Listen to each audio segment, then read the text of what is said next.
नमस्कार।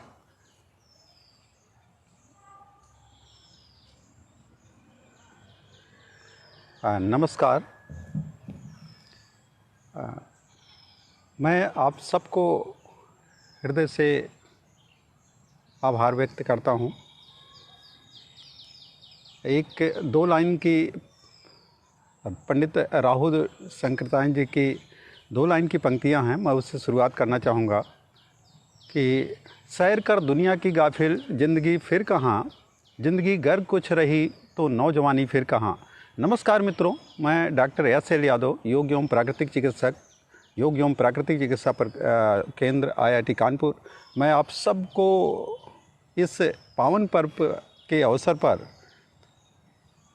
गुरु पूर्णिमा, जो कि एक बहुत ही आदरणीय या यूँ कहिए पूजनीय पर्व होते हैं, जिसमें हम गुरुओं के प्रति अपना आभार प्रकट करते हैं और वो ऐसे पूजनीय गुरुओं की चरण वंदना करते हैं। इस पावन पर्व पर आप सबको हृदय से स्वागत, वंदन, अभिनंदन और आभार व्यक्त करता हूँ। इस प्रोग्राम के संचालनकर्ता, जो कि योग स्पोर्ट फेडरेशन इंडिया के जो नेशनल प्रेसिडेंट जी हैं, अजय बकटारिया जी का, और इनके जनरल सेक्रेटरी अभय मिश्रा जी का मैं तहे दिल से आभार व्यक्त करता हूं और शुक्रिया अदा करता हूं कि ऐसे ओकेजन्स में, जो कि आज बहुत ही पेंडेमिक हो रहा है हर व्यक्ति के लिए, और इस समय ऐसे प्रोग्राम को कंडक्ट करके निहायत अच्छे कामों को अंजाम देने का प्रयास हो रहा है। इसी की कड़ी का आज 5वां दिन, 5 जुलाई, 5 जुलाई भी है और गुरु पूर्णिमा भी। और एक बार फिर से आप सबका हृदय से अभिवादन करते हुए, हम लोग बहुत भूमिका ना बनाते हुए बस अपने जो मेन पॉइंट हैं उनकी तरफ वापस आते हैं। मेन पॉइंट क्या हैं? ये जो आध्यात्म मार्ग है, जो हम लोगों को टॉपिक सजेस्ट किए गए हैं, मैं उन्हीं की बात करता हूँ। जो आध्यात्म मार्ग हैं, उनको किस किस तरीके से हम बूस्टअप करके या उस मार्ग को अपना करके वहाँ तक पहुँच सकते हैं, तो वो कौन कौन से मार्ग हैं जो अपने अंदर परिवर्तन ला सकते हैं, जो स्पिरिचुअलिटी को डेवलप कर सके, उसे अपना करके वो कौन कौन से तरीके हैं, उसकी बात करनी चाहिए। दूसरा जो यहाँ पर टॉपिक दिया गया है, वो बेसिकली फिलॉसफी है, दर्शन है। वो दर्शन, एक्चुअल में दर्शन शब्द ही अपने आप में बहुत बड़ा विषय है, तो ज़्यादा कुछ उसमें बोलना उचित नहीं होगा या उतना वक्त भी नहीं है, मगर मैं आपको बहुत ही सिंपल तरीके से दर्शन क्या होते हैं और ये फ़िलॉसफी जो योग दर्शन है वो क्या है, मैं बताने का आपको प्रयास करेंगे। और तीसरा जो टॉपिक इसी का, ये पूरा कॉन्फ्रेंस 1 to 7 जुलाई कंडक्ट हो रहे हैं, जिसमें बहुत ही विद्वान लोग आपके मुझसे पहले आपको आप लोगों ने सुना भी है और उनसे ज्ञान प्राप्त किया है। तो मैं उसी का एक कड़ी हूँ। इससे पहले काफ़ी लोगों ने काफ़ी बातें की, आपने सुना भी, तो मैं टू द पॉइंट बात करने का प्रयास करूँगा। और कुछ भी गलतियाँ हों तो आप ह्यूमैनिटी के लिए या जो भी, मैं आपसे क्षमा चाहता हूँ, इसलिए एडवांस में आपको प्रेषित कर देता हूँ। तीसरा जो है science of immunity. Immune actual में आज हाहाकार मचा हुआ पूरी दुनिया में, और ये कोई व्यक्तिगत विषय नहीं है, ये होल कम्युनिटी के लिए बहुत ही सेंसिटिव इशू बन गया है और बहुत ही इम्पॉर्टेंट पार्ट है। तो ये इसका भी जो साइंस है कि इम्यून को कैसे डेवलप किया जाए, और उसका साइंस क्या है। हम ज़ोर ज़बरदस्ती या फिर ऐसे हो जाता है, ये सब तो नहीं चलता। उसका साइंस क्या है, हम जो भी बातें करेंगे उसके पीछे लॉजिक क्या रहेगा, उसका बेसिक साइंस क्या है इम्यून का, वो बताने का प्रयास होना चाहिए और करेंगे। स्पोर्ट थेरेपी एक्चुअल में जो खेल कूद हैं, ये हमारे शरीर की बहुत सारी क्रियाओं को उपचार के रूप में कैसे कर सकते हैं, उसको एक तरीके से ट्रीटमेंटल कैसे बनाया जा सकता है, तो उस तरीके का भी प्रयास में होते हैं। वो जो कि ये सारे टॉपिक बहुत ही अच्छे और आज के जो परिवेश में हो रहा है उससे संबंधित ही हैं, तो इसलिए सबको बहुत ही ध्यान से सुनने की ज़रूरत है। तीसरा, इसके अलावा जो टॉपिक दिया गया है करियर अपॉर्चुनिटी, जो कि आज के विषय में, मतलब आज के परिवेश में जो कोविड-19 का जो आज लॉकडाउन लोगों ने देखा, मार्च से ये सब चल रहा है, तो ये कोविड-19 में जो जॉब अपॉर्चुनिटीज़ हैं या करियर अपॉर्चुनिटीज़ हैं, इन सब चीज़ों के माध्यम से हम उस पर विस्तार से आपको बता पाएंगे। विस्तार से इसलिए क्योंकि पिछले 20 सालों से मैं इसी में हूँ और 2020 हो गए, तो मैं आपको इसको बेहतर तरीके से बताने का प्रयास करेंगे। उसका सबसे बड़ा कारण ये है कि हम इसको जीते हैं। बहुत वक्त ना लेते हुए मैं आपको शुरू करते हैं कि किस तरीके से हम इन बिंदुओं को आप तक पहुंचाएं और उससे आप लाभान्वित हो पाएँ। तो अगर कभी कोई आपको दिक्कत हो तो ज़रूर बोलिए कि कहाँ पर क्या प्रॉब्लम आ रहे हैं, मैं आपको उसे क्लियर करने का प्रयास करूँगा। प्लीज़ अगर किसी को भी कुछ भी पूछना होगा तो आप नीचे कमेंट्स में लिखेंगे, मैं उसको देख रहा होता हूँ और उसको पॉइंट आउट करके हम आपको बाद में जवाब देने का प्रयास करेंगे। और निश्चित रूप से लास्ट 15 मिनट में अभी 6:35 होने वाले हैं, मैं 1 आवर के अंदर ये सेशन समाप्त करेंगे और उसमें एक लास्ट के 10 मिनट आपके क्वेश्चन को आंसर के रूप में प्रेजेंट करने का प्रयास करेंगे। तो जो कुछ भी अगर आपको पूछने हैं तो आप नीचे ज़रूर पूछें। आप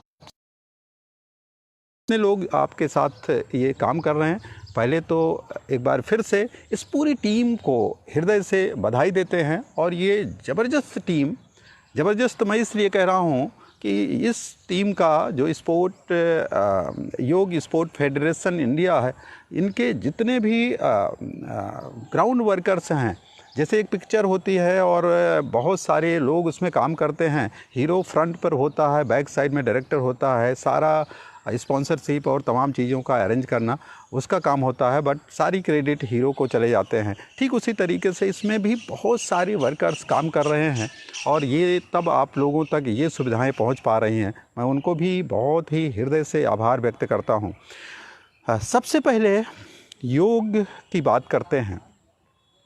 एक्चुअल में सामान्य शब्दों में अगर देखा जाए तो योग जीवन जीने की कला है। ये सारे लोगों ने माना भी और देखा भी। समस्याएं जीवन का पार्ट रहा है, रहेंगी। तो ये दोनों चीज़ें, समस्याएं जीवन के अभिन्न अंग हैं और इन्हें आप दूर करके या अवॉइड करके या सोचें कि हम सेपरेट कोई ऐसा समय मिलेगा जिसमें हम लाइफ को एंजॉय करेंगे, ऐसा बिल्कुल नहीं होने वाला है। आपको अगर मैनेजमेंट आते हैं तो आपकी समस्याएं रहेंगी और आप पूरा जीवन आनंदमय तरीके से यापन कर पाएंगे।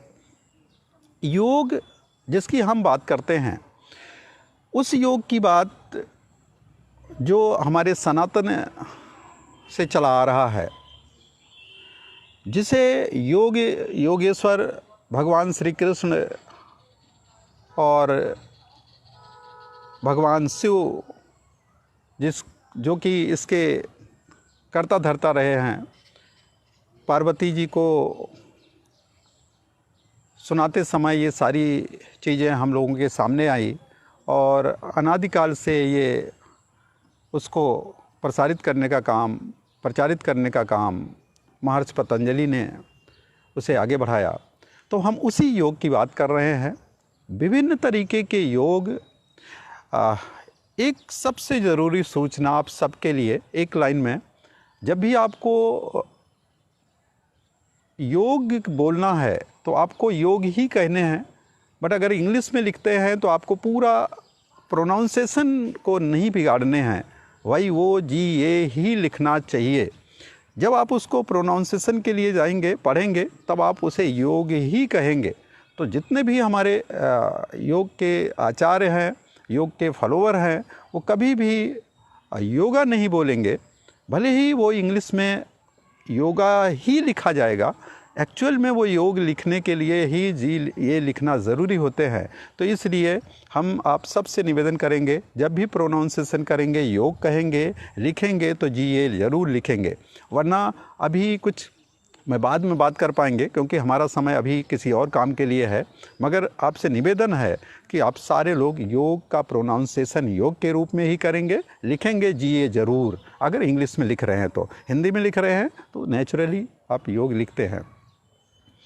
अब हम फिर वापस आते हैं कि योग की जो अवधारणाएं हैं और दूसरी चिकित्सा पद्धतियों का किस तरीके से हमारे दैनिक जीवन में हम उसे आत्मसात करने के लिए अभी क्या कर रहे हैं। तो योग हमारी सनातन धर्म से, जो कि हमारे 5000 वर्ष पूर्व से मानव के ऊपर पुरस्कृत करके कोई भी ऐसी चिकित्सा पद्धति नहीं है जो ह्यूमन के ऊपर सीधे अप्लाई करके हमारे पास आई हो, जिसमें योग और प्राकृतिक चिकित्सा, नेचुरोपैथी जिसे कहते हैं, ये सीधे ह्यूमन के ऊपर अप्लाई की गई है और फिर ये हमारे समाज को दी गई है, जो कि हमारे समाज के लिए वरदान स्वरूप है। तो योग जिसकी हम बात करते हैं, योगा कर्मसु कौशलम, जिसमें भगवान श्री कृष्ण जी कहते हैं कि योग प्रत्येक व्यक्ति को कर्म में कुशलता लाने का काम करता है। कर्म कैसा है वो डिसाइड करेगा, मगर उसमें फिनिशिंग कैसे हो, बिगिनिंग कैसे हो, ये सिखाता है योग कि हम प्रत्येक कार्य को, काम कैसा भी हो, वो आपका काम है डिसाइड करना कि मैं क्या कर रहे हैं। मगर योग कहता है काम जो भी आप करेंगे, हम उस काम को बिगनिंग और एंडिंग सुपीरियर तरीके से कर पाएँ, उसके लिए योग प्रत्येक व्यक्ति के लिए ज़रूरी है। तो योगा कर्मसु कौशलम, भगवान श्री कृष्ण जी ने बहुत ही सीधे शब्दों में संदेश दिया है कि अगर एक मल्लाह भी है जो कि नाव चलाते हैं, एक किनारे से दूसरे किनारे तक ले जाने का काम करते हैं, वो भी योगी है अपने काम के लिए। तो इसलिए पर्टिकुलर रात भर बैठे रहना या कहीं विशेष स्थान पर जाना और कुछ काम करना वही योगी नहीं है। प्रत्येक काम को जो भी कुशलतापूर्वक करता है वो सारे लोग योगी के ही श्रेणी में आते हैं। अब दो तरीके के योग होते हैं, एक तो गृहस्थ योग जिसकी हम लोग समर्थक हैं और हम लोग उसको बढ़ाने का बात कर रहे हैं, एक संन्यास योग। तो गृहस्थ योग मुश्किल काम है, ऐसा मेरा मानना है। मुश्किल काम क्यों है? इसमें आपको गृहस्थ को ध्यान में रखते हुए, जिसमें शादी करते हैं, बच्चे पैदा करते हैं, उनका देख रेख लालन पालन करना होता है। एक होते हैं कि बिना मुझे खाना मिला नहीं मिला क्या फ़र्क पड़ता है, कंदराव में चले गए और उच्चस्थ अवस्था की प्राप्ति के लिए, समाधिस्थ होने के लिए, भगवान के तुल्य बनने के लिए और कंदराव में चले जाना, वो एक बात होते हैं। मगर गृहस्थ योग जो है ये थोड़ा मुश्किल है। मुश्किल इसलिए मैं कह रहा हूँ, गृहस्थ योग आपको फिट भी रहना होगा, इस समाज की जितनी कुरीतियाँ हैं उनके बीच में सर्वाइव करना होगा और फिर आपको आगे बढ़ना होगा। तो ये सारा कुछ होना गृहस्थ योग के अंतर्गत ही आते हैं। तो गृहस्थ योग प्रत्येक व्यक्ति को करना चाहिए। गृहस्थ योग में हम कभी भी आडंबर बोले तो ऐसी विधाओं का इस्तेमाल नहीं कराते हैं जिसमें कुछ भी कठिनाई आए और आप समाज से विरत हो जाएं।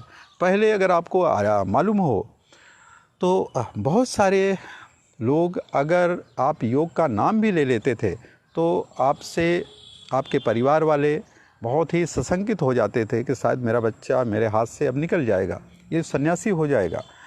मगर आज की कंडीशन ऐसा बिल्कुल नहीं है, ये कंदराओं से वापस आ गया है और प्रत्येक घरों में, भले ही वो उसको ये ना पता हो कि क्या तरीके हैं, सही क्या है, गलत क्या है, मगर योग से प्रत्येक व्यक्ति परिचित हो गया है। तो हम आप सबको बस इतना बताने का प्रयास कर रहे हैं, योग जीवन जीने की कला है। इसे अपनाकर जीवन के प्रत्येक क्षण का रियल आनंद आप ले सकते हैं। ये योग ही सिखा सकता है। अभी जो कोविड-19 आया, आपने देखा होगा कि समस्याएं आती हैं, निदान छोड़ जाते हैं, क्योंकि निदान समस्याएं अपने साथ निदान लेके ही आती हैं। तो लोग समस्या में हुए, पेंडेमिक हुई, कोविड-19 की तरह आने से लॉकडाउन में आए, मगर उसके बाद आपने देखा वर्चुअल सारी क्लासें होने लगी। समस्याएं ज़रूर आए, मगर लोगों ने शुरुआत में हिचकिचाहट दिखाई, बाद में बहुत ही कन्वीनियंट तरीके से सारे काम हो रहे हैं। तो इस तरीके से समस्याएं आती रहेंगी, निदान मिलता रहेगा, किसी को भी परेशान होने की ज़रूरत नहीं है। मेरा तो कहना ये है कि परेशानी किसी भी समस्या का निदान भी नहीं है। तो अगर आपके पास किसी भी समस्या का निदान है तो क्यों परेशान होना, निदान नहीं है तो क्यों परेशान होना। तो सीधा मतलब बस इतना है कि दोनों परिस्थितियों में आपको सामान्य बने रहना है।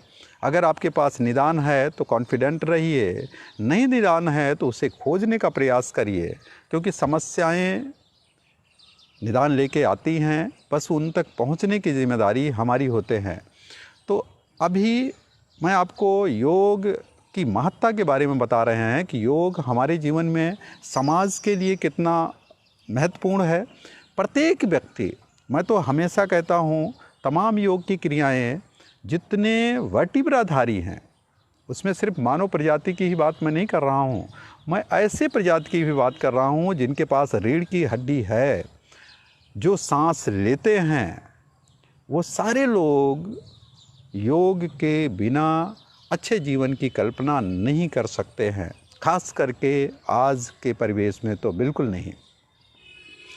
मैं तमाम ऐसे लोगों को जानता हूँ कि जो योग के माध्यम से अपने तमाम समस्याओं को, जिनको वो सोच भी नहीं सकते थे कि मैं ऐसी समस्याओं से कभी निजात पा भी सकते हैं या जीवन के साथ ही ये जाएंगे, ऐसी समस्याओं को वो ऑलरेडी छोड़ चुके हैं और बहुत ही हेल्दी हैप्पी लाइफ को एंजॉय कर रहे हैं। तो मैं आप सबको सिर्फ ये बताना चाह रहे हैं कि योग, जिस योग की बात मैं कर रहा हूँ, वो योग हमेशा मानव जीवन के लिए उपयोगी रहा है।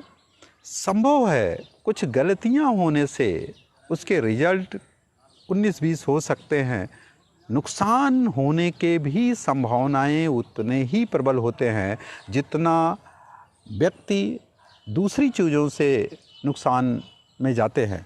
तो हमेशा ये हमको ध्यान रखने हैं कि गलत तरीके से अगर योग की क्रियाएं की जाएंगी तो निश्चित रूप से नुकसान भी होने संभव है। मैं तो कहता हूँ, अगर आपको फ़ायदे नहीं हो रहे हैं वो भी एक नुकसान ही है। हम 1 घंटे क्यों बर्बाद कर रहे हैं? हम अपना देर से उठते और देर से ही जो है सारी क्रियाएं करते। मैं 2 घंटे उठ करके सारी तैयारी करके 1 घंटे भर योगासन करके उसके बाद हमें फ़ायदा नहीं हो रहा, तो एक्चुअल में क्या कर रहे हैं? तो सिर्फ इतना समझना है, योग साइंस है और साइंस कहती है कि जो माहौल मुझे जिस भी परिवेश में किया जाए उस तरीके से किया जाए, जो रिज़ल्ट मुझे मिलना चाहिए वही रिज़ल्ट किसी दूसरे व्यक्ति को भी उसी तरीके से करने पर मिलना चाहिए उसी परिवेश में।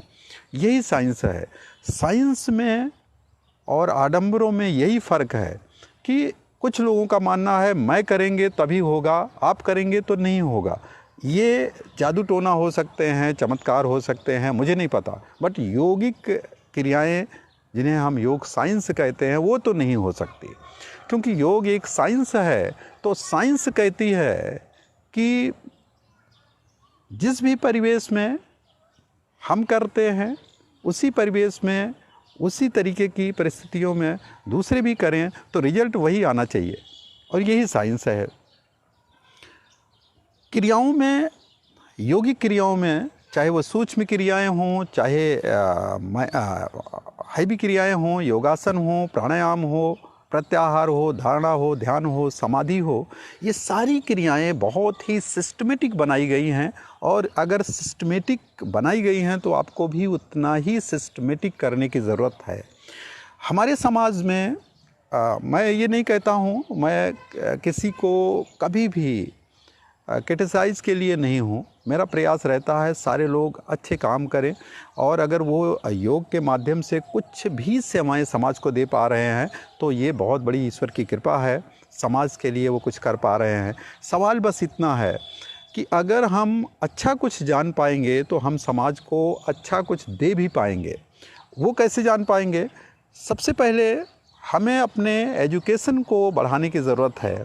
योग के प्रति, योग सिर्फ इसलिए बदनाम हो रहे हैं या फिर आडंबरों की बात करके लोग इसको अवॉइड करने की बात करते हैं, सिर्फ इसलिए कि क्वालिटी ऑफ एजुकेशन नहीं है, रिसर्च नहीं था। अभी रिसर्च भी आ गया तो ये सारी समस्याओं का निदान बहुत तेज़ी से होने वाला है, और आने वाले समय में योग छा जाने वाला है, इसमें कोई भी दो राय नहीं है अगर आप दूरदृष्टि रखते हैं तो मैं जिस योग की बात कर रहा हूँ, इसकी फ़िलॉसफी जो साइंस है, दर्शन है, तो मैं उसकी बात करेंगे। मैं सबसे पहले योग को जो लोग करते हैं, नहीं करते हैं या करने की इच्छा रखते हैं, दो चीज़ों का ध्यान रखने हैं। एक तो कभी आपको इसमें मुहूर्त बनाने की ज़रूरत नहीं है कि किसी पर्टिकुलर मुहूर्त में हम करेंगे, इस मौसम में शुरू करेंगे, सुबह करेंगे, शाम करेंगे। ये सब करने के चक्कर में आप पूरे जीवन योग की क्रियाएं नहीं कर पाएंगे। जब ही आप शुरुआत करेंगे तभी से ही आप योग, एक तरीके से योग अपने आप में ही मुहूर्त है। जब आप शुरू कर दें उसी समय ही आपका मुहूर्त था। तो योग एक्चुअल में ख़राब परिस्थितियों में भी अगर करने का ज़रूरत है, मुहूर्त को अच्छे करते हैं, तो इसके लिए आपको मुहूर्त निकालने की बिल्कुल ज़रूरत नहीं है, जैसा मैं समझता हूँ। क्योंकि ये अपने आप में मुहूर्त है। जिस क्षण आपने योग को अपना लिया वो क्षण ही आपका बहुत ही अच्छा रहा होगा, जिसकी वजह से आप इसमें आए। दूसरा चीज़ ये मैं आपको बहुत ही ईमानदारी से बताने का प्रयास करेंगे। योगी की क्रियाएँ चूँकि व्यायाम नहीं हैं तो इन्हें आपको बहुत ही अच्छे से समझना चाहिए। समझ करके उसका बहुत अच्छे से अध्ययन करके कंपैरेटिवली कहीं, क्योंकि आजकल नेट पर भंडार है, बाहर मतलब भरा पड़ा है मटेरियल, तो क्या खाएं क्या ना खाएं से लेकर के सांस लेने तक में लोगों के रिस्ट्रिक्शंस हैं। तो आजकल आदमी अगर नेट के थ्रू कुछ पढ़ने का प्रयास करेगा तो उसको समझ ही नहीं आएगी कि पानी भी जहर है क्या। कोई कहेगा पानी पीना चाहिए इतना, तो कोई नहीं पीना चाहिए, तो आपको किडनी ख़राब करने के लिए तैयार है। तो बहुत ही भ्रांतियां हैं। तो आपको ये देखने की ज़रूरत है कि मुझे कहाँ से क्वालिटी ऑफ एजुकेशन मिल पाएगा, और वो क्वालिटी ऑफ एजुकेशन जब तक नहीं होगा तब तक हम कॉन्फिडेंट नहीं होंगे, और जब तक कॉन्फिडेंट नहीं होंगे हम सामने वाले को मेल्ट ही नहीं कर सकते हैं।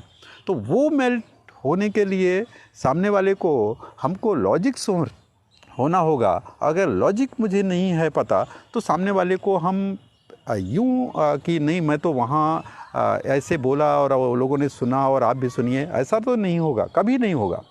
तो अगर आपको अच्छे से कन्विंस करने हैं, पब्लिक को अपनी बातें ले जाने हैं पब्लिक के बीच में, तो आपको क्वालिटी ऑफ एजुकेशन ले जाना होगा। कहाँ से लाते हैं वो आपका काम है। आप देख लीजिए, सर्च करिए और इसको आत्मसात करने का प्रयास करिए।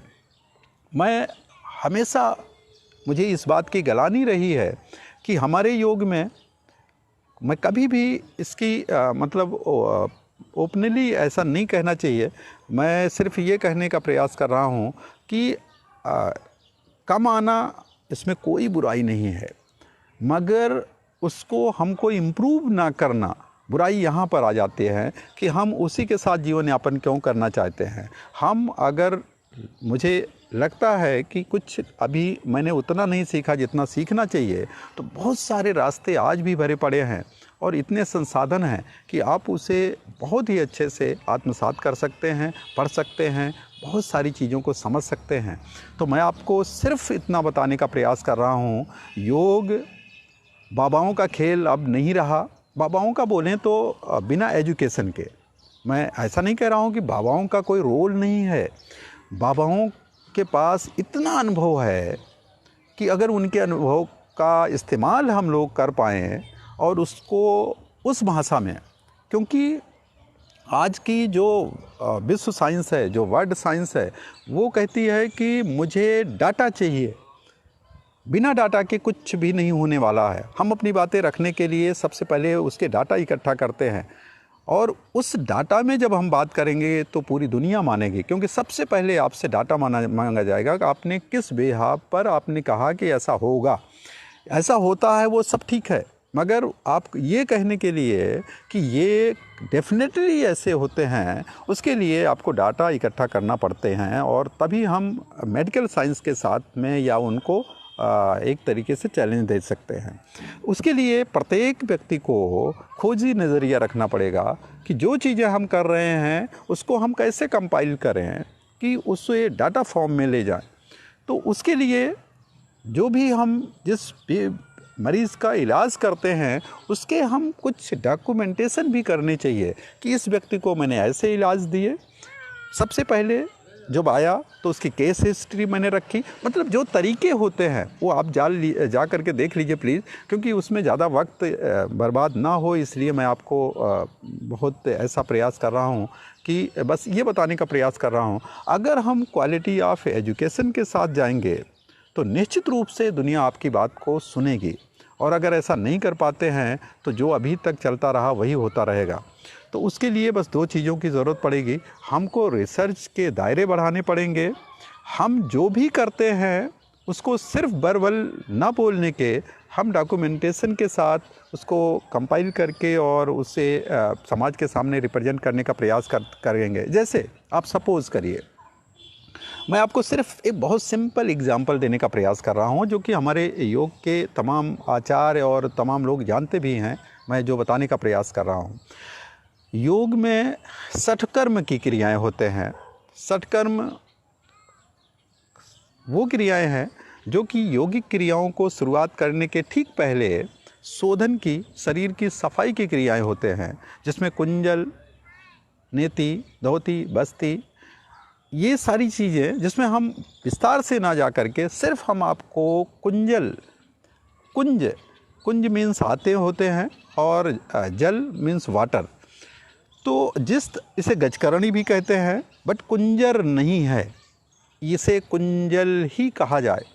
कुंज मीन्स हाथी, जल मीन्स वाटर, तो ये दोनों चीज़ें मिल करके कुंजल का निर्माण करते हैं। गजकरणी इसलिए कहते हैं ये हाथी क्रिया करती है। तो उसका एक नियम है कि कुछ एक्स्ट्रा पानी पी करके हम उसे बाहर निकाल देते हैं एक विधान के तहत। उसी तरीके से हाथी भी करते हैं। हाथी का इम्यून सिस्टम विश्व में ज्ञात सबसे बढ़िया इम्यून सिस्टम में से एक है, ऐसा माना जाता है। क्यों माना जाता है, उसके अपने रीज़न है, मैं आपको एक दो लाइन में बताने का प्रयास करेंगे। कुंज मीन्स हाथी, जल मीन्स जो वो क्रिया करते हैं, कुंजल टोटल मिल के बनते हैं, उसमें मैक्सिमम पानी पीते हैं खाली पेट, और एक विधान के तहत जीभ पर प्रेस करके बैक साइड में उसे एक पर्टिकुलर एंगल पर बाहर कर देते हैं।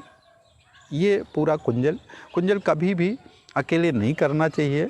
नॉर्मली दैनिक जीवन में एक बार सबके साथ ये होता है, वोमिटिंग हो जाती है अपने आप, मगर जो लोग कुंजल कभी नहीं किए हुए हैं उनकी जानकारी के लिए मैं बता दूं, वोमिटिंग जो होते हैं उसका आभास अगर है तो वोमिटिंग कुंजल से 10 टाइम मुश्किल काम है।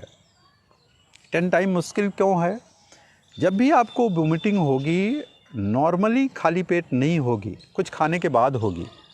इसका मतलब ये है कि जो कुछ भी खाया है वो रिएक्ट कर रहा है, वो आपको वो बैड रिएक्शन में है, वो डाइजेस्ट नहीं होने का प्रयास कर रहा, वो बाहर जाने का प्रयास कर रहा। उसके साथ मैक्सिमम एसिड होते हैं, उसके साथ फूड के अनडाइजेस्ट पार्टिकल्स होते हैं जो आपके फूड पाइप से बाहर आते हैं, तो वो रैप्चर्ड कर देते हैं, जगह जगह चीज़ों को नुकसान पहुंचाते हैं। तो वो आपको नुकसान ही पहुंचाते हैं, जिसकी वजह से आप बहुत ही थकान महसूस करते हैं। उस टायर्डनेस की वजह से आप उससे डरते हैं, उसको करते से, उसका नाम लेते से डरते हैं। उसमें एक और नुकसान होता है, मेजर लॉस जो होता है वाटर का, डिहाइड्रेशन हो जाते हैं। तो ये सारा नुकसान होते हैं उस प्रक्रिया में। कुंजल के अलावा जो अपने आप वोमिटिंग हो जाती है, जिसे आप नॉर्मली पल्टी की समझते हैं या वोमिटिंग समझते हैं, जो भी आपकी क्षेत्रीय भाषा में बोलते हों, वो आपकी इच्छा से नहीं होते, वो अपने आप होते हैं। अब कुंजल जिसकी हम बात कर रहे हैं या बात करने वाले हैं, उसमें हमेशा आपकी इच्छा से होते हैं। ये हमेशा चूँकि खाली पेट होता है तो इसमें कष्ट नहीं होते हैं, और वो कष्ट बहुत क्षणिक होते हैं। जब एक लेवल से ज़्यादा पानी पीते हैं तो उसमें थोड़ा सा एक प्रेशर अपर पार्ट में आता है, मगर उसको आप थोड़ा सहन करते हैं तो ईज़िली पानी को बाहर निकालने में मदद मिलती है। उसका सबसे बड़ा रीज़न है कि जब आप पानी को उंगलियों को बैक साइड में टच करते हैं तो मैक्सिमम वाटर होने की वजह से वो सीधे बाहर आ जाता है। हमारा अभी उद्देश्य आपको कुंजल को समझाना नहीं है, कुंजल से जुड़े हुए रिसर्च को बताना है, कि जो मैं आपको अभी बताने का प्रयास कर रहा हूँ। अभी आप किसी व्यक्ति को कुंजल के लिए जो वाटर यूज़ कर रहे हैं, उस पानी का पीएच वैल्यू देख लीजिए। पीएच वैल्यू वो चीज़ होती है किसी भी द्रव पदार्थ की अम्लीयता और क्षारीयता को बताती है, मतलब एसिडिक और बेसिक नेचर को वो बताते हैं। तो अभी जो मैं आपको बताने का प्रयास कर रहे हैं, उसमें दो चीज़ें बताने का प्रयास कर रहे हैं। एक तो ये कि जो आप पानी लें, पहले उसका पीएच वैल्यू चेक कर लें कि वो कितना एल्कलाइन है या कितना अल्कोहलिक है।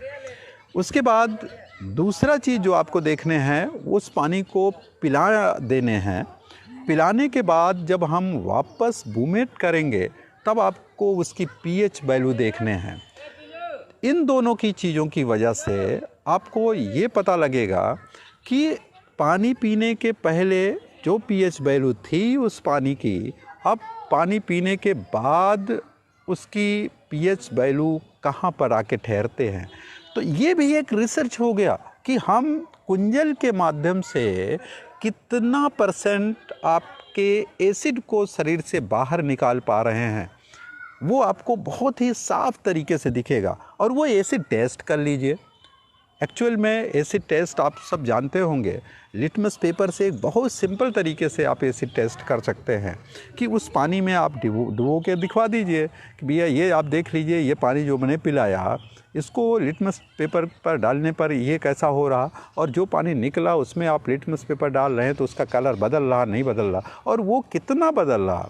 क्योंकि अगर आपको आइडिया हो, जो लोग साइंस जानते हैं, मैं तो 20 साल पहले मैंने साइंस पढ़ी है, बीएससी की है 2002 में ब्रह्मानंद डिग्री कॉलेज कानपुर से ही। तो मैं आपको सिर्फ ये बताने का प्रयास कर रहा हूँ कि पीएच वैल्यू के माध्यम से ही आप ये बात पता कर सकते हैं कि हमारे शरीर में कितनी एसिड मौजूद थी और वो बाद में कितनी हो गई। सेकंड टाइम आप करा लीजिए और फिर देख लीजिए तो वॉश आउट कर देते हैं। और ये इससे बढ़िया दुनिया का एसिड को वॉश आउट करने का कोई तरीका नहीं है, ज्ञात तरीके नहीं हैं। तो कुंजल जिसे हम आपको समझाने का प्रयास कर रहे हैं, वो इम्यूनिटी को बढ़ाने का दुनिया का सबसे ज्ञात रिसोर्सों में से एक बेस्ट रिसोर्स है, जो कि योग में षटकर्म की क्रियाएं हैं। उसमें कुछ भी बहुत टिपिकल नहीं है, प्रत्येक व्यक्ति कर सकता। हाँ, इतना ज़रूर है, अगर उसे हार्ट की प्रॉब्लम है, बीपी है, कान के पर्दे फटे हैं, या फिर कुछ माइग्रेन बहुत ज़्यादा रहते हों, बहुत ज़्यादा बोलें तो गर्दन झुकाने पर आँख की नसें ही फट जाएं, ऐसे लोगों को अवॉइड करना चाहिए। वरना कुंजल जिनको सालों साल सर दर्द ठीक ना होता हो, कुंजल करा दीजिए, अगले ही दिन वो कहेगा कि ये क्या हो रहा। तो कुंजल करा करके हम तो मरीज़, बहुत बड़े से बड़े मरीज़ थे, बहुत बड़े का बोलें तो जो सालों से इलाज कर रहे हैं, नहीं ठीक हो रहे हैं, और उनका इलाज हो जाते हैं। सर दर्द जैसी चीज़ें, आप एक बहुत सिंपल सी चीज़ें जो योग को समझते हैं, जो योगिक सटकर्म को समझते हैं, वो 2 चीज़ ट्राई कर लेंगे। जिस दिन आपको लगे कि हल्का सा मुझे फीवर है, उस दिन कुंजल कर ले, सीख ले। पहले ऐसा मैं नहीं कह रहा हूँ कि सिर्फ सीधे कर ले, कुंजल कर ले। पानी पीने के बाद वो जो पानी निकालते हैं, आपको लगेगा जैसे नीम की पत्ती को पीस करके आपको बाहर निकाला जा रहा है, ठीक वही कड़वापन। तो ये कड़वापन हाइपर एसिडिटी का परिचायक है, क्योंकि शरीर में जो टॉक्सिन्स आपके डिपॉजिट हैं, अगर उनको आपने बाहर निकाल के फेंका तो तत्काल आपका एसिड बाहर जाने के साथ ही आपका शरीर क्लीन होने लगते हैं, और वो इम्यूनिटी जो आपकी बीमारियों से लड़ रही होती है, वो सीधे आपके शरीर को स्वस्थ होने में मदद करने लगती है, और आपकी बीमारियां बहुत तेज़ी से ठीक हो जाती हैं। तो ये सिर्फ एक क्रिया की मैंने जिक्र की, जिस पर मैंने आपको इतनी देर तक बता दिया। ये तो कुछ भी नहीं है, आप पूरे 1 घंटे सिर्फ एक क्रिया पर बात कर सकते हैं। इतनी महत्वपूर्ण क्रियाएं हैं ये, खास करके इम्यूनिटी की, जो कि साइंस ऑफ इम्यूनिटी जिनकी बात हमने किया कि रोग प्रतिरोधक क्षमता को इम्प्रूव करने के वो तरीके क्या हैं, साइंटिफिक तरीके क्या हैं, जिनको अपना करके हम रोग प्रतिरोधक क्षमता को बढ़ा सकते हैं। बहुत सारे तरीके हैं, बहुत सारे लोगों ने बात भी किया, मैं सबको दुर्भाग्य से नहीं सुन पाया, क्योंकि तमाम व्यस्तताएं होते हैं। बट मैं सिर्फ ये बताने का प्रयास कर रहा हूँ कि हमारा योग मानव जीवन के लिए निश्चित रूप से वरदान तुल्य है। अगर मैं इतना समझदार ना होता तो शायद इतना दावे के साथ ये बातें आपको ना बोल पाता। हमारे चूँकि मैं जिस परिवेश से आता हूँ, वहाँ पर आपको किसी भी बात को बताने के लिए लॉजिक देना होगा। बिना लॉजिक के सामने वाला आपसे मेल्ट नहीं होगा। तो उसके लिए आपको साइंस आनी होगी।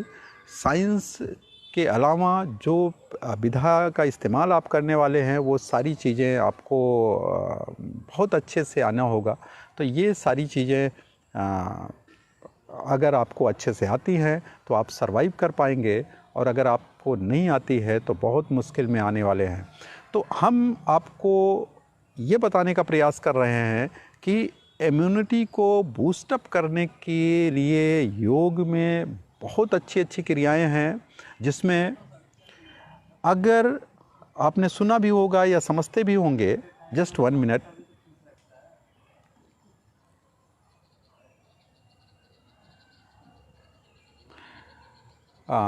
आपने सुना भी होगा और समझते भी होंगे इस बात को, मैं जो बताने का प्रयास कर रहा हूँ कि योग हमारे सनातन धर्म से चला आ रहा है। चूँकि ये ह्यूमन के ऊपर ही पूरे अप्लाई हुए हैं, तो इससे बढ़िया इम्यूनिटी को डेवलप करने का कोई और ज्ञात तरीका भी नहीं है। मगर दुर्भाग्य ये है कि आज का परिवेश से पहले लोगों को योग की ना बहुत अच्छी जानकारी थी, वो बहुत पहले थी। बीच में एक समय आया जब हम गुलाम रहे, तो उस समय हमारी अपनी पद्धतियों को बहुत ही विकृत रूप में तोड़ा मरोड़ा गया, या यूँ कहें उसे नष्ट करने का प्रयास किया गया। अब वो स्वर्णकाल वापस आने को मैं देख रहा हूँ। तो ये योग की क्रियाएं व्यक्ति अगर इसे अपनाता है तो आपको ये नहीं गिनना है कि मुझे कितने फ़ायदे होने वाले हैं। फ़ायदे ही फ़ायदे हैं।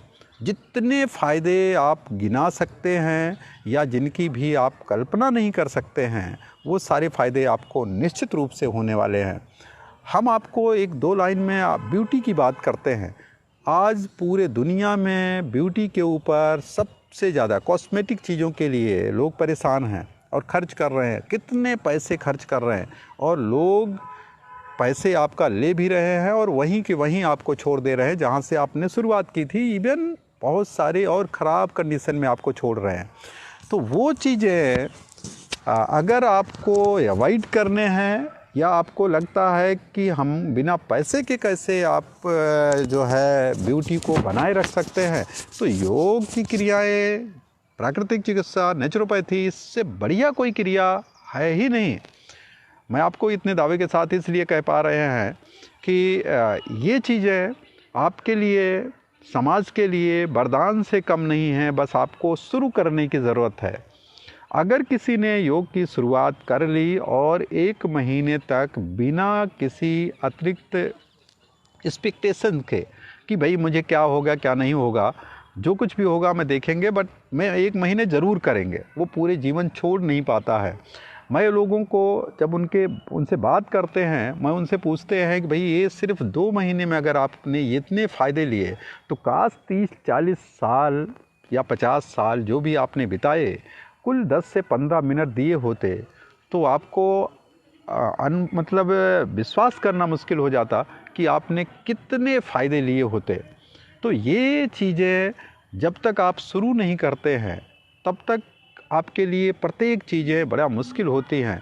तो ये बहुत ज़रूरी है कि शुरुआत बिना किसी उसके आपको कर लेनी चाहिए योग की, और फिर आपको फ़ायदे ही फ़ायदे हैं। क्योंकि मैंने देखा है, लोगों से जो बात की है, लोग कहते हैं कि मैं व्यस्त है इसलिए नहीं कर पा रहे हैं। मैं कहता हूँ अगर आपकी रोटी छूट रही है तभी आप व्यस्त हैं, वरना काहे का व्यस्त। आप एक टाइम का भोजन तो छोड़ सकते हैं, 10 मिनट के लिए खाना खाते हैं, 10 मिनट से 15 मिनट। मैं कभी नहीं कहता हूँ आप घंटे भर योग की क्रियाएं करते रहिए। अगर आप रोज़ करते हैं तो 10 से 15 मिनट ही करने चाहिए, क्योंकि या तो 60+ हो जाए तो आपके पास समय ही समय है, 60+ से कम में अगर हैं, 60+ नहीं है तो आपको 10 से 15 मिनट का एक व्यवस्थित तरीका अपना लेना चाहिए, और रोज़ आपको योगिक क्रियाओं के माध्यम से अपनी बीमारियों को आने से बचाने का प्रयास करना चाहिए। क्योंकि समस्याएं आएँ, उनका हम निदान करें, बहुत सारी ऊर्जा खर्च करें, ये बुद्धिमानी तो बिल्कुल है नहीं, जैसा मैं समझता हूँ। बीमारियों को आने ना दिया जाए, और ये सबसे अच्छा तरीका है हेल्दी लाइफ जीने का, क्वालिटी ऑफ लाइफ जीने का। और किसी भी, चूँकि अगर बीमारियों का इलाज करने में ऊर्जा खर्च होगी, तो हमारे बहुत सारे समय सिर्फ इसी मैनेजमेंट में चले जाएंगे कि हम उसी अवस्था में कैसे आ जाएं जिस अवस्था में पहले थे। उससे सुपीरियर जाने की तो बात ही दिमाग में नहीं आएगी, और ना बात आ पाती है। तो सिर्फ इतनी ही बात आ पाती है कि हम कैसे पहले जैसे ही हो जाएं। तो अगर आपने शुरुआत में योग की क्रियाएं की, तो आप पाएंगे कि आप दूसरों से बेहतर सोच पाएंगे। जो दूसरे बाद में ये कहते नज़र आते हैं, ये बात मैंने क्यों नहीं कही। बहुत सिंपल सी बातें होते हैं, मगर बहुत बार ऐसा होता है कि ये बात मैंने क्यों नहीं कही। क्यों? क्योंकि उनके दिमाग में इतना उथल पुथल है, जिसकी वजह से वो सोचने, समझने और प्रेजेंटेशन की चीज़ों को, जैसी चीज़ों को वो अच्छे से कर ही नहीं सकते हैं। और ये मैनेजमेंट से ही आएगा, और योग सबसे बढ़िया मैनेजमेंट में से एक, मेरे अपने अनुभव के आधार पर मैं आपको कह सकता हूँ, योग से बढ़िया मैनेजमेंट आज तक मैंने नहीं देखा है। क्योंकि अगर योग की क्रियाओं में ऐसी ताकत है कि सिर्फ ओम का उच्चारण कुल 5 से 10 बार भी कर लिया जाए, तो तत्काल अगर आप डिप्रेस्ड जैसा महसूस कर रहे हैं, तो ऐसा लगता है किसी ने आपके अंदर जान फूंक दी। तो इतनी अगर प्रमाणित और इतना इफ़ेक्टिव चीज़ें आपके पास हैं, फिर भी अगर हम परेशान हों, तो मैं सिर्फ इसे अज्ञानता कहेंगे, और इसके अलावा हमारे पास दूसरा शब्द नहीं है। मगर हमारे ऋषि महात्माओं ने जो मुझे परिष्कृत करके दिया है, और जो अभी तमाम जो मैं किसी का नाम पर्टिकुलर नहीं लूँगा, मैं किसी का विरोधी नहीं हूँ, और मैं किसी का भी विरोधी नहीं हूँ, मानव प्रजाति का विरोधी नहीं हूँ। मैं हमेशा विचारों से विरोध करता हूँ, व्यक्ति विशेष से मेरा कोई विरोध नहीं होता। हम विचारों के माध्यम से ही विरोध करते हैं और वैचारिक जो है समर्थन होते हैं। तो प्रत्येक व्यक्ति में कुछ न कुछ अच्छाइयाँ होते हैं, वो सबको समझना पड़ेगा और यही एक तरीका है जीवन को अच्छे से जीने का। मैं आपको सिर्फ ये समझाने का प्रयास कर रहा हूँ कि योग की क्रियाएं प्रत्येक व्यक्ति को सुपीरियरिटी तक, सपोज़ करें मैं एक लाइन में एक सामान्य सी एग्जांपल देने का प्रयास करता हूँ। एक मिठाई जो भी जिस भी तरीके की आप समझते हैं मुझे खिलाई जाए, 4 आदमी को और भी खिलाया जाए, उनके सबके अपने अपने तरीके से बताने का प्रयास करेंगे। किसी को उसमें थोड़ा सा कड़वा नज़र आएगा, किसी को बहुत अच्छा मीठा लगेगा, किसी को ज़्यादा मीठा लगेगा, किसी एक्चुअल में मिठाई एक थी, मगर जो जिन जिन लोगों के संपर्क में आया उनका सिस्टम किस तरीके से रिएक्ट कर रहा, उसी पर डिपेंड करता है कि वो कितने अच्छे से उसके ज्ञान को बता पाएगा कि इसमें क्या क्या चीज़ें। बहुत सारे लोगों को आपने देखा होगा कि वो खाने के ठीक बाद एग्जैक्ट एनालिसिस कर देंगे कि इसमें ये चीज़ें पड़ी हैं, मुझे इसकी भी स्मेल आ रही, बहुत ही बारीकी से रिफ़ाइन करते हुए। मगर बहुत लोगों को तो बस मुझे कुछ नहीं पता, तो ऐसे रिएक्ट करेंगे कि जैसे इनको पता नहीं सोते से खिला दिया गया हो। तो बहुत सारे लोग ऐसे अज्ञानता में जी रहे हैं, समाज में भी जी रहे हैं। ऐसे ही लोग आपको मिल जाएंगे कि जो अपने आसपास की चीज़ों से बिल्कुल अज्ञान होते हैं। आपको रिएक्शन देना ना देना अलग सी बात है, बट आपको जानकारी ना होना ये दुखद है। आपको जानकारी होनी चाहिए। आप रिएक्शन करते हैं, नहीं करते हैं, ज़रूरत पड़ने पर आप रिएक्ट करें, पूछा जाए तब आप बताएं। मगर ये कहना कि मुझे नहीं पता, ये ऐसा मैं नहीं समझता हूँ। मैं कहता हूँ आपको प्रत्येक चीज़ों का ज्ञान होना चाहिए, भले ही वो आपसे संबंधित क्यों ना हो। तो मैं आपको इम्यूनिटी की बात कर रहा था, साइंस उसकी समझा रहा था, जिसमें योग की क्रियाएं। अब पर्टिकुलर आसन का मैं नाम लूँ तो उसका कोई मतलब बहुत ज़्यादा नहीं निकलेगा, क्योंकि उसमें हम अगर उसका डेमो दे पाते तो बहुत अच्छा होता। और मगर मैं फिर भी उसका नाम इसलिए लेना चाहूँगा कि हमारे बहुत योग के आचार्य लोग हैं, तो मैं उसको जो है निश्चित रूप से उनको समझा पाएंगे। मैं अगले 10 से 15 मिनट ले सकते हैं शायद, तो मैं आपको 10-15 मिनट और ले करके अपनी बात ख़त्म करेंगे।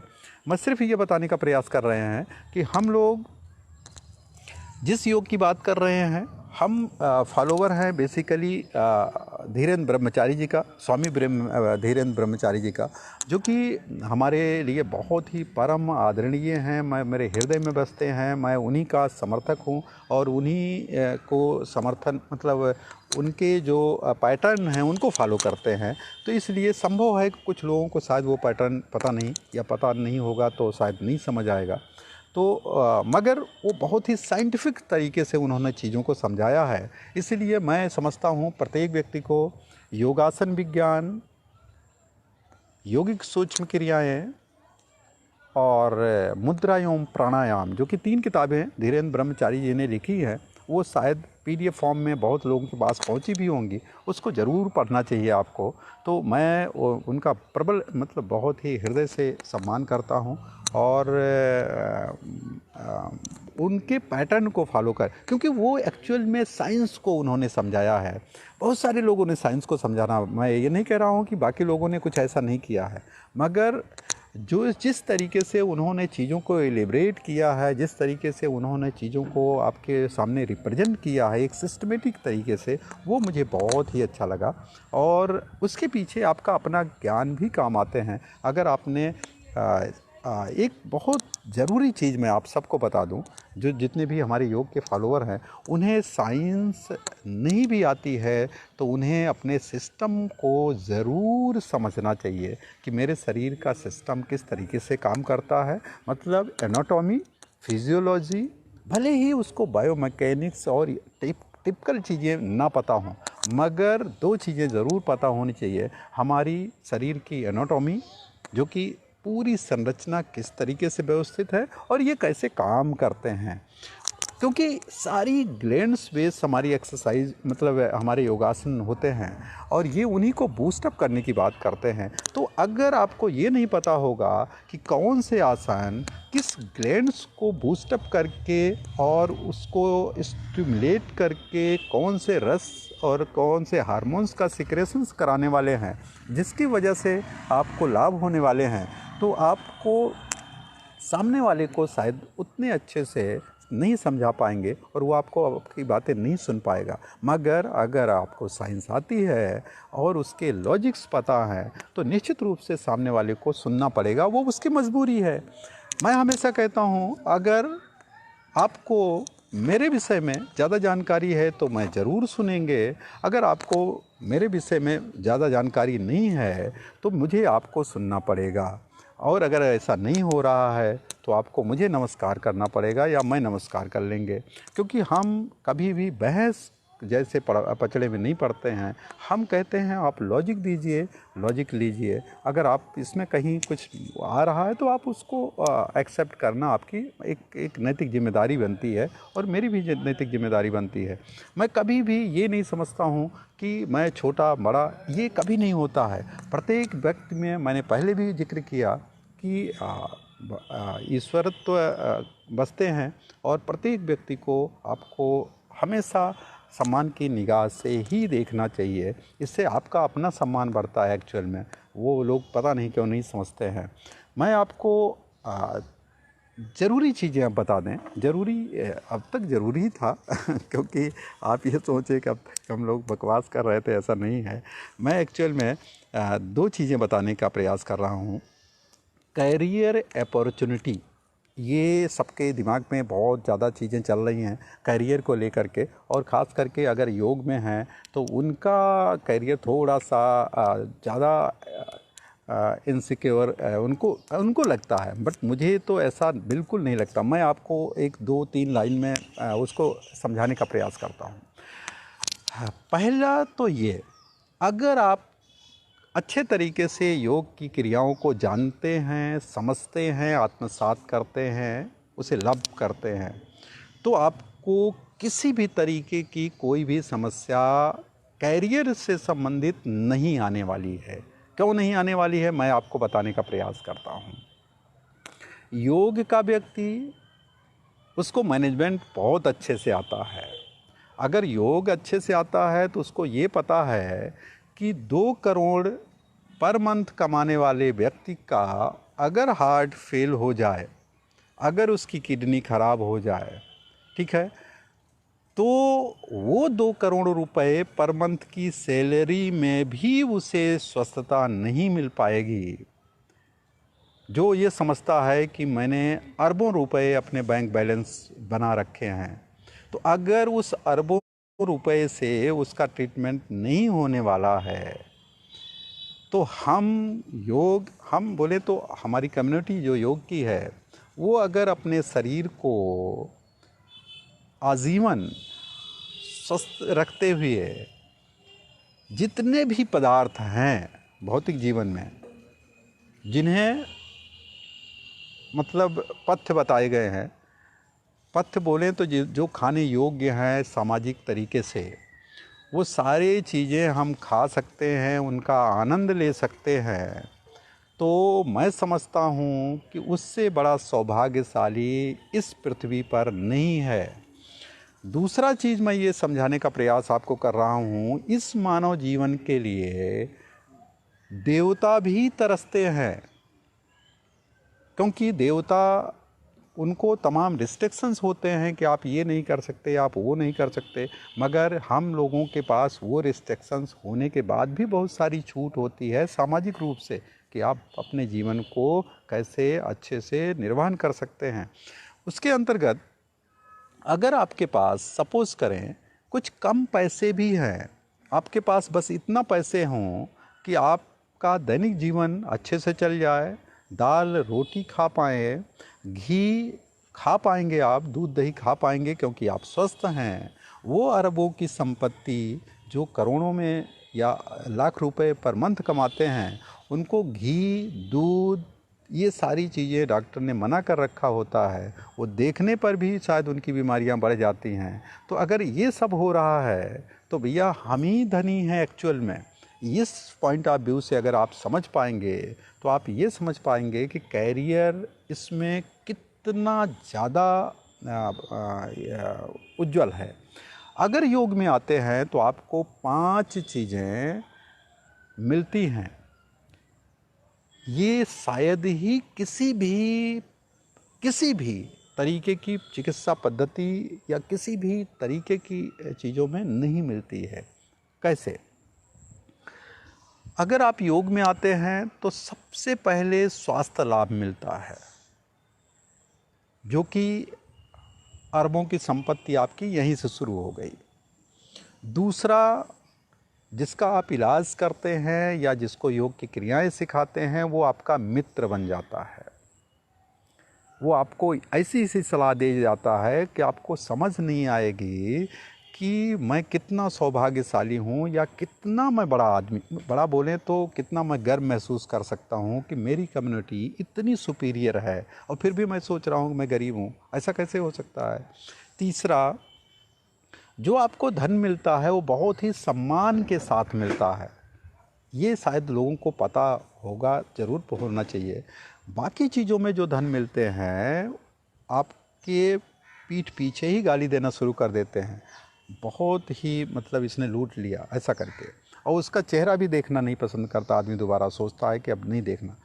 योग की क्रियाओं में जिसको भी आप इलाज करते हैं, क्योंकि वो हताश निराश हो चुका होता है, वो आपका मित्र बन जाता है। सम्मान के साथ वो धन आपको दे के जाता है और इस कार्यों के लिए ईश्वर की असीम कृपा आपको मिलती है। ईश्वर की कृपा क्यों मिलती है?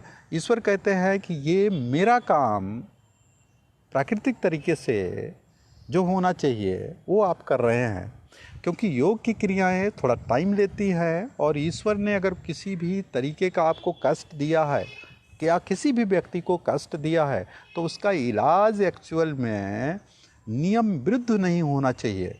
जिस तरीके से एलोपैथ वाले नियम विरुद्ध इलाज करते हैं जिसकी वजह से वो परेशान होते हैं, प्रकृति कहती है कि मैंने दंड दिया है तो इसका प्रायश्चित सामने वाले को करना पड़ेगा, और अगर उसने प्रायश्चित नहीं किया तो आपको उसका दंड भोगना पड़ेगा, क्योंकि आप मेरे सिस्टम को डिस्टर्ब कर रहे हैं।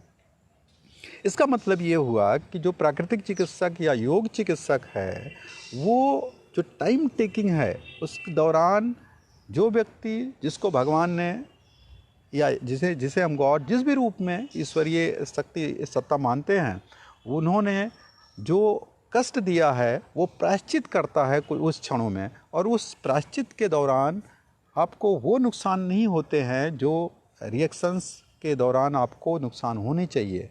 इसकी वजह से आपको बिना नुकसान हुए भी मरीज़ स्वस्थ होता है।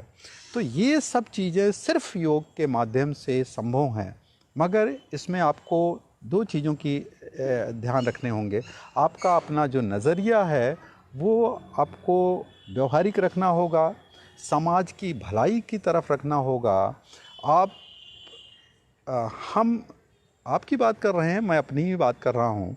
अगर हम समाज की भलाई के लिए काम करेंगे तो हमारा भला होना तय है। वो एक साइंस काम करती है जिसे हम एक्शन रिएक्शन के नाम से जानते हैं, क्रिया प्रतिक्रिया बल के नाम से जानते हैं।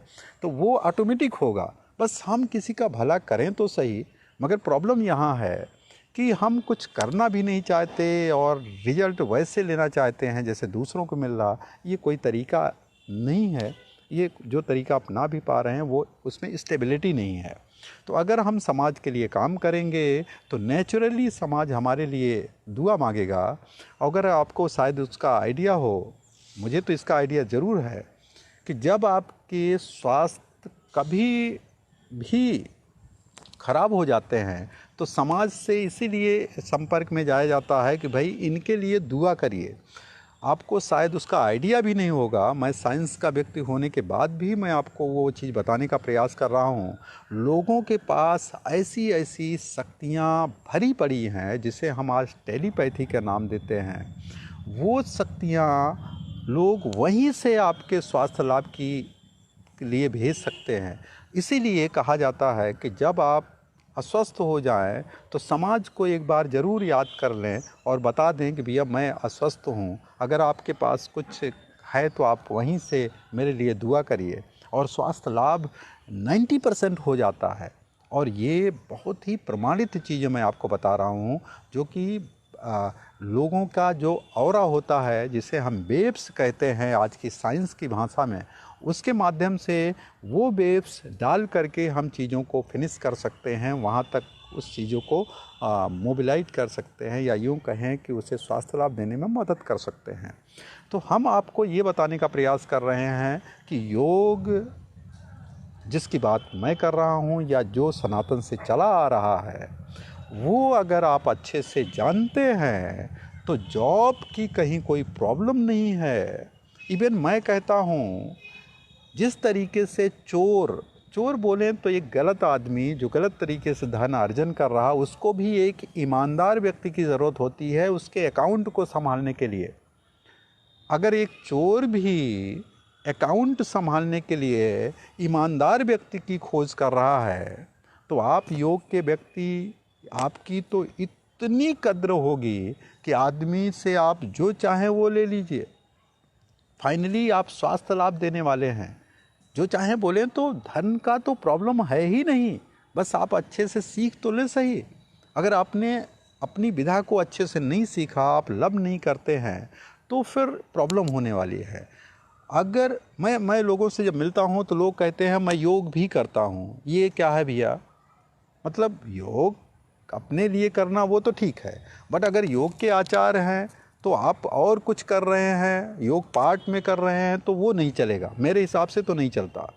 मैं कहता हूँ कि योग भी करते हैं, ये क्या होता है भाई? अगर आप योग के व्यक्ति हैं, योग का व्यक्ति मतलब योग आप प्रोफेशन में लिए हुए हैं, तो योग भी करते हैं, ये मेरे लिए बहुत ही गलत शब्द मेरे कानों को बहुत ही मतलब असहज कर देते हैं। मेरा कहना है कि आप बोलें कि योग ही करते हैं, 24/7 आपका एम योग के प्रति समर्पण होना चाहिए। अगर आप उसे लब नहीं करेंगे तो सामने वाले को आप वो चीज़ नहीं दे पाएंगे जो देना चाहिए। तो मैं सिर्फ आपको ये समझाने का प्रयास कर रहा हूँ, आप चीज़ों को लब करना सीखिए, चीज़ें बेहतर होती चली जाएंगी और उसे आप इतना सुंदर बढ़ा पाएंगे कि सामने वाला आप जैसा ही बनना चाहेगा। क्योंकि आप अपनी चीज़ों से लब करते हैं। अगर, और यही तरीका है बेस्ट करने का।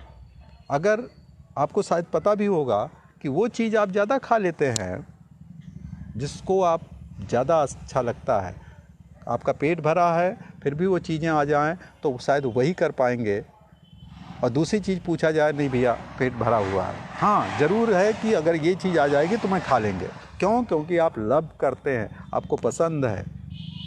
ठीक उसी तरीके से मैं योग को लब करते हैं। मुझे आप 12 बजे रात को भी बोल दें कि आप मुझे योग की बातें बोलनी है या योग सिखाने हैं, मैं एक बार भी आपको मना नहीं करेंगे। मगर अगर आपने कहा मुझे खाने के लिए, तो मुझे महीने भर में शायद मैं आपको टाइम दे पाऊँगा, पता नहीं, महीने भर बाद आप शायद मना करूँगा, टाइम नहीं दे पाऊँगा, मना करूँगा भी मैं नहीं पहुँच पा रहा हूँ विचार करने के बाद। मगर योग के लिए 24/7, क्योंकि मैं इसको जीते हैं, मैं इसे लब करते हैं, मैं इसे मतलब मैं सिर्फ ये बताने का प्रयास कर रहा हूँ। आप अगर इस तरीके से पागल हैं योग के प्रति, तो आपको ऊंचाइयों से कोई नहीं रोक सकता, इवन ईश्वर भी, क्योंकि ईश्वर के काम में आप लगे हैं और ईश्वर आपकी मदद करते हैं। तो मैं सिर्फ मैं सिर्फ आपको ये बताने का प्रयास कर रहा हूँ, योग अगर आपने बहुत अच्छे से, बस ये मैं ज़रूर कहूँगा आपको, अगर आपको जॉब ओरिएंटेड चाहिए तो आपको किसी भी रिकॉग्नाइज्ड यूनिवर्सिटी से योग की क्लासें करनी चाहिए। क्योंकि जितने भी सरकारी जगहों पर आपने देखा होगा नोटिफिकेशंस आते हैं, उसमें पीजी की बात करते हैं, उसमें पीजी डिप्लोमा की बात करते हैं, मिनिमम 1 ईयर, उससे नीचे की तो कोई बात ही नहीं। उसके नीचे आप अपने लिए तो सीख सकते हैं, मगर समाज के लिए या पार्कों में बैठना हो तो आप देख लीजिए, पार्कों से काम चलते नहीं हैं। और मैं सिर्फ ये, क्योंकि अगर आप क्वालिटी ऑफ योग सीखेंगे तो निश्चित रूप से आप विश्वास करें कि लोग पैसे लेके खड़े हैं कि भैया कितना पैसा चाहिए, बस अब मुझे आपको चाहिए, आपको अगर आप आ रहे हैं तो आप पैसे बोल दीजिए। मैं कहता हूँ मैं लोगों को मैनेज कर सकते हैं, मैं नहीं जाएंगे करके, तो फिर वो हताश हो जाते हैं, मुझे तो आप ही चाहिए, तो ये तो नहीं हो पाता। तो मैं चाहता हूँ कि लोग अच्छे से अच्छे सीखें जिससे सामने वाला सेटिस्फाइड होगा, और जब सामने वाला सेटिस्फाइड होगा तो बातें तो फिर आप बोल दीजिए ना कि मुझे इतने पैसे चाहिए, वो देगा अगर आपको चाहिए तो, और नहीं चाहिए उसको, योग नहीं चाहिए, सिर्फ पैसा चाहिए तो पैसा उसके पास है, आप ठीक है भैया और किसी को बुला लीजिए। अगर आपने योग की अच्छे से सीखा है तो इसमें कहीं कोई कंपटीशन है ही नहीं। दूसरा, इसमें अपार संभावनाएं हैं जीवन का आनंद लेने के लिए, चीज़ों को समझने के लिए, व्यक्ति से, व्यक्ति का दूसरों से, समाज से, या जितने भी तरीके के योग आप समझते हैं वो सारे योग इसी के माध्यम से आत्मसात होते हैं। आपकी सारी चीज़ें इसमें मिल जाती हैं। तो आप सबको मेरी तरफ से, मैं आपको इसलिए इतना संभव है कि कुछ और पूछा गया हो, मैं देख पाएंगे, मैं उसको बोल देंगे। अभी ठीक 1 घंटे के आसपास होने वाले हैं, 5 मिनट में मैं अपनी बातें समाप्त करेंगे। मैं बस आपको इतना बताने का प्रयास कर रहे हैं, जो योग से जुड़े लोग हैं वो बिल्कुल निराश ना हो। कुछ लोग अभी निराश हो रहे हैं, मैं मुझसे कभी कभी बात होते हैं, मैं उनको एक ही बात बताने का प्रयास करते हैं। उस समय, जिस समय योग को कम लोग जानते थे, उस समय आईआईटी कानपुर ने 2004 में योग केंद्र सेटअप कर दिया था, नेचुरोपैथी एंड योग केंद्र। 2004 की बात कर रहे हैं, दिसंबर में उसका इनॉग्रल हो गया था। 9 और 10 जुलाई 2005 में आईआईटी ने इंटरनेशनल योग के सेमिनार्स का डाले थे। ठीक है, तो मैं सिर्फ ये बताने का प्रयास कर रहा हूँ कि अब तो प्रत्येक व्यक्ति के कानों में योग गूंज रहा है, तो अभी तो आप वर्ल्ड वाइज होने वाले हैं। ऑलरेडी हो चुका है योग, आप भी होने वाले हैं। अगर आपका योग वर्ल्ड वाइज हो गया, आपकी मार्केट पूरी दुनिया हो गई, और फिर भी अगर आप कह रहे हैं इसमें जॉब नहीं है, तो मुझे नहीं लगता कि आप क्या सोच पर रहे हैं या किस टाइप की योग की बात कर रहे हैं। तो मैं आपको ये समझाने का प्रयास कर रहा हूँ कि आप योग की क्रियाएं अच्छे से सीखें, साइंस उसकी समझें, अलग से उसका अध्ययन करें। उसको किसने पकड़ रखा है? मैं दुनिया सुधार नहीं सकता हूँ शायद, बट मुझे सुधरने से कितने रोका है भाई? तो मैं आप सबको इसके लिए बहुत आभारी हूँ कि आपने बहुत ध्यान से सुना। हमारे जितने भी फॉलोवर हैं, या यूँ कहें कि लवर हैं, और ये जो योग को लव करते हैं, उन्हें इस बात को समझना होगा कि हम पूरी दुनिया में छा जाने वाले हैं। आपके पास बस अपने को रिफ़ाइन करने की ज़रूरत है, योग को अच्छे से समझने की ज़रूरत है, और उसे रिप्रेजेंट के तरीके आने चाहिए। आपने देखा होगा तमाम दुकानें होते हैं है, अगर वहाँ देख लिया जाए तो शायद हम लोगों के मुंह के अंदर वो सामान नहीं जाएगा, मगर उनका जो आउटलेट होते हैं इतना बढ़िया तरीके से रिप्रेजेंट करते हैं कि सामने से ही दिखाई पड़ जाता, हाँ ये तो बहुत अच्छा है। एक्चुअल में कैसे फॉर्मेशन हो रहा वो एक इशू है। उसी तरीके से हमारा जो रिप्रेजेंटेशन है वो चीज़ों पर डिपेंड करते हैं कि जो योग की विधाएं हैं वो हमारी तो ऑलरेडी अच्छी हैं। ये लोग तो, हम तो हमेशा कहते हैं कि ये दारू भी रोड पर पीते हैं, खुल के पीते हैं, और हम शिकंजी भी छुप के पी रहे हैं। मतलब इससे दुखद क्या हो सकते हैं? तो मैं हमेशा कहता हूँ कि मुझे गर्व होना चाहिए कि मैं शिकंजी पी रहे हैं, मगर कुछ ऐसे समाज में लोग हैं जो आपको उल्टा समझाने में लगे हैं कि गलत आप हो क्योंकि आप दारू नहीं पीते हैं, आप सिगरेट नहीं पीते हैं, पान मसाला नहीं खाते हैं। हद हो गई भाई।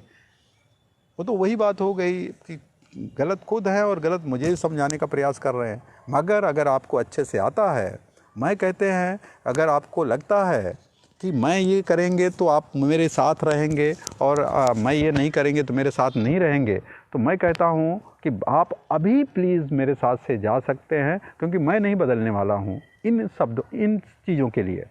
क्योंकि अगर मेरी दोस्ती आपकी पान मसाला या बीड़ी सिगरेट या चाय तक है, तो मेरे घर में चाय, मैं तो चाय नहीं पीता हूँ, मेरे यहाँ एंट्री नहीं है ये सारी चीज़ों की। तो मैं सिर्फ ये बताने का प्रयास कर रहे हैं, अगर इन वजहों से मुझे दोस्ती होने हैं तो प्लीज़ अभी आप जा सकते हैं और मैं आपको नमस्कार करते हैं। तो ये आना होगा आपको, क्योंकि आपको बिगाड़ने के लिए तमाम तरीके आएंगे, मगर उन झंझावातों से कैसे आप बचें और समाज को कैसे वो चीज़ें दे पाएँ, क्योंकि मुझे सुधरने से कोई नहीं रोक सकता। आप जो है दूसरों को शायद वो देख ले, मगर उसके लिए थोड़ा त्याग करना पड़ता, और वो आता है आत्मबल योग के माध्यम से।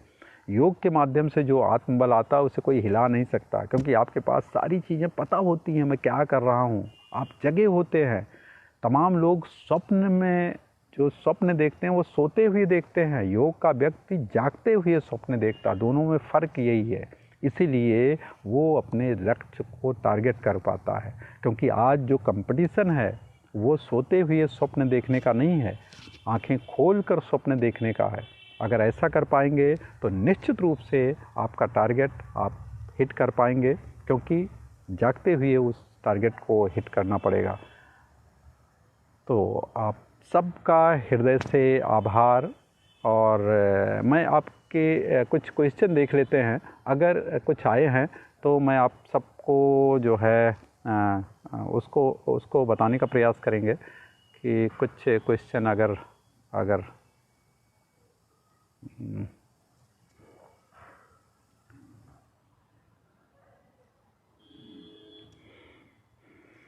मैं देख पा रहे हैं। ओके,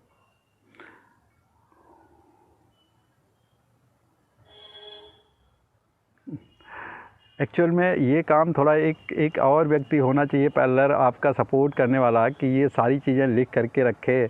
तो मैं सारे लोगों को, मैं पर्टिकुलर नाम इसलिए नहीं ले रहा हूँ कि ये सारे हमारे फॉलोवर ही हैं, तो मैं सारे लोगों का नाम लेंगे तो बड़ा लंबा हो जाएगा।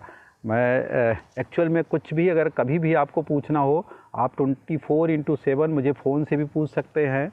मेरा नंबर आपको यहीं से मिल जाएगा।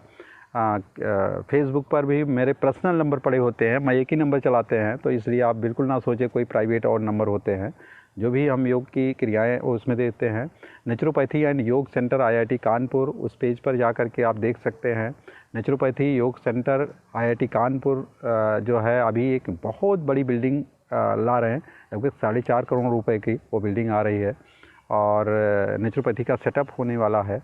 तो मैं एक बार फिर से आप सबका बहुत हृदय से आभार व्यक्त करते हुए ये आपके योग स्पोर्ट फेडरेशन के प्रेसिडेंट जी का, जो कि अजय वकटारिया जी हैं, मैं उनका तहे दिल से अभिवादन करता हूं और धन्यवाद देता हूं। और जो कि सॉरी, मैंने उस समय जनरल सेक्रेटरी साहब का अभय नाम दिया था, शिवम मिश्रा जी हैं, मैं उसके लिए क्षमा मांगना चाहते हैं। तो मैं उनका भी हृदय से आभार व्यक्त करते हैं। बहुत निहायत अच्छे काम कर रहे हैं, क्योंकि देखिए, सोचना एक बात होते हैं, उसे क्रियान्वयन करना, उसे इम्प्लीमेंटेशन में ले जाना वो दूसरी बात होते हैं। बहुत सारे लोग रात भर सोचते हैं मैं कल इतना काम कर डालेंगे, अगले दिन फिर वहीं के वहीं होते हैं। तो ये निहायत अच्छा काम करने के लिए आपने जो बीड़ा उठाया है, मेरा हमेशा आपको जो है, मेरे लायक कभी कोई सेवा हो आप 24/7 बोलिए, बस योग, नेचुरोपैथी, आयुर्वेद से संबंधित कुछ भी बोलिए। उसके अलावा शायद मैं आपको ज़्यादा हेल्प नहीं कर पाएंगे, मगर ये चूँकि मैं जीते हैं, इसे लव करते हैं।